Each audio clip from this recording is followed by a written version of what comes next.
एक छोटे से गांव में एक सेठ रहता था। नाम था सेठ रघुनाथ लाल। उसके पास अपार संपत्ति थी। सोने चांदी के बर्तन, नोटों से भरे संदूक और खेतों की भरमार। लेकिन जितनी दौलत थी उतना ही कठोर दिल भी। गांव के लोग भूखे मरते, लेकिन सेठ किसी को एक रोटी तक न देता। यहां तक कि जो लोग कर्ज लेते उनसे ब्याज में घर और खेत तक छीन लेता। उसी गांव में एक नौजवान था, अर्जुन। वह अनाथ था, लेकिन दिल का बड़ा नेक। उसे गांव के लोगों का दुहक देखा नहीं जाता था। रोज किसी के घर से रोने की आवाज आती। कहीं कोई बीमार था, कहीं कोई भूखा।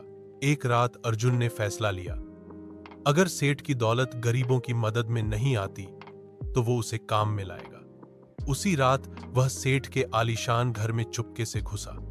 उसे वहां से कुछ सोने के गहने, कुछ पैसे और अनाज के बोरे मिले। वह सब कुछ चुपचाप उठा लाया। अगले दिन सुबह गांव में चमत्कार हो गया।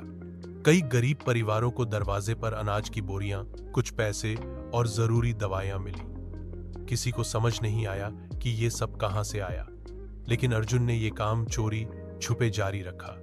हर हफ्ते सेठ के घर से कुछ न कुछ चोरी होता और गांव के किसी न किसी गरीब की जिंदगी बदलती जाती। सेठ को शक हुआ, लेकिन वह कभी अर्जुन को पकड़ नहीं सका। धीरे धीरे गांव में सुधार आने लगा।